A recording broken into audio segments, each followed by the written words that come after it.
തിരിയോ അങ്ങനെ പോരെ ആ ഇന്ന് വരാറായിട്ടില്ല കേട്ടോ. അപ്പോൾ ഇന്നത്തെ പരിപാടി നമ്മൾ തിരുവില്ലാമലയിലെ പുനർജനീഹുവ നുഴയിലാണ്. അപ്പോൾ കാലത്തന്നെ ഇവിടെ എത്തിയപ്പോൾ നല്ല തിരക്കുണ്ട്. നുഴയാൻ വന്നവരും ഇവിടെ തൊഴാൻ വന്നവരുമായിട്ട് അത്യാവശ്യം നല്ല തിരക്കുണ്ടായിരുന്നു. അപ്പോൾ നമ്മൾ നേരെ ഗുഹയുടെ മോള് പോയപ്പോൾ ഇതാക്കാണ് ആൾക്കാർ നുഴഞ്ഞിട്ട് മുകളിലോട്ട് വന്നുകൊണ്ടിരിക്കുന്ന ദൃശ്യമായിട്ടത് ഈ കാണുന്നത്. അപ്പോൾ നമ്മൾ നേരെ നുഴയാനുള്ള പരിപാടിയേക്ക് നീങ്ങി നേരെ ഒന്ന് ക്യൂവിൽ നിന്നിട്ടോ.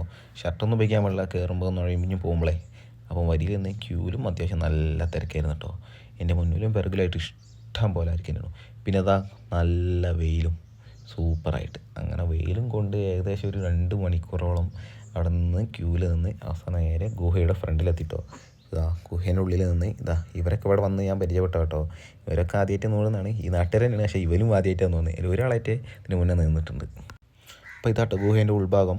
ഇവിടെ നിന്നാണ്ട് ഉള്ളോട്ട് നുഴഞ്ഞ് വേണം മേക്കോട്ട് പോകാൻ. ഉള്ളിലേക്ക് കയറി കഴിഞ്ഞാൽ പിന്നെ നമ്മളെ തൊട്ടടുത്തുള്ള ആളെ പോലും നമുക്ക് കാണാൻ പറ്റില്ല. തൊട്ട് അറിയല്ലാതെ വേറെ കണ്ണിൽ കാഴ്ചയുണ്ടാവില്ല.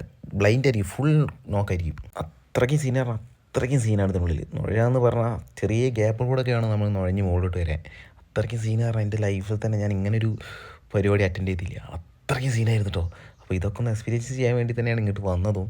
അപ്പോൾ ഈ വരുന്നത് ഞാനാട്ടോ. നുഴഞ്ഞ് അവസാനം ഞാനും അങ്ങനെ ഈ ഗുഹ നുഴഞ്ഞു. ഇത് നുഴഞ്ഞു കഴിഞ്ഞാൽ പുനർജന്മം, നമ്മുടെ പാപങ്ങളൊക്കെ തീരുമെന്നൊക്കെയാണ് ഐതിഹ്യവും കാര്യങ്ങളൊക്കെ. അതിലോട്ടൊന്നും ഞാൻ കിടക്കുന്നില്ല. അപ്പോൾ ഞാൻ നുഴഞ്ഞ് നേരെ പുറത്തോട്ട് വന്ന്. അപ്പോൾ ഇതിൻ്റെ അകത്തെന്ന് പറഞ്ഞാൽ കുരാകുരി ഇരുട്ടാ. നമുക്ക് അടുത്തുള്ള ആളെ പോലും കാണാൻ പറ്റില്ല. ഭയങ്കര ഇരുട്ടാ. ഓക്സിജന് കുറവൊന്നുമില്ല. പക്ഷേ പോകുന്ന വഴികൾ കിടന്നിട്ടും മലന്നിട്ടും നനഞ്ഞിട്ടും ഒക്കെയാണ് പോകാൻ. നിന്നിട്ടൊന്നും ഒരിക്കലും പോകാൻ കഴിയില്ല. ഭയങ്കര സീനായിരുന്നു. പിന്നെ പുറത്ത് വന്നു കഴിഞ്ഞാൽ ഇവിടെ പാറകളിൽ കുറച്ച് വെള്ളമുണ്ട്, അത് തളിക്കണം എന്നാണ്. അതോടുകൂടി ശാപമോശമായി എന്നൊക്കെയാണ് പറയുന്നത്. അങ്ങോട്ട് പോകുന്ന വഴി കേട്ടോ പാറക്കെട്ടിൻ്റെ സൈഡിൽ കൂടെ നടന്നിട്ടാണ്. അപ്പോൾ ഭയങ്കര റിസ്ക്കാണ്, ശ്രദ്ധിച്ചിട്ട് വേണം അങ്ങോട്ട് പോകാനൊക്കെ.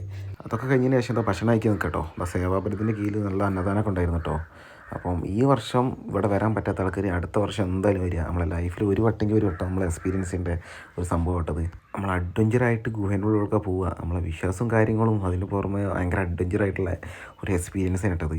അപ്പം അടുത്ത കൊല്ലം വരാൻ നോക്കുക. ഈ പ്രാവശ്യം വരാൻ പറ്റാത്ത ആൾക്കാർ ഗുരുവായൂർ ഏകാദശി ദിവസമാണ് ഈ പരിപാടി വരുന്നതും. അപ്പോൾ വീഡിയോ ഇഷ്ടപ്പെട്ട ലൈക്ക് ചെയ്യുക, ഫോളോ ചെയ്യുക. അപ്പോൾ അടുത്ത വീഡിയോ ആയിട്ട് വീണ്ടും കാണാം. ബൈ.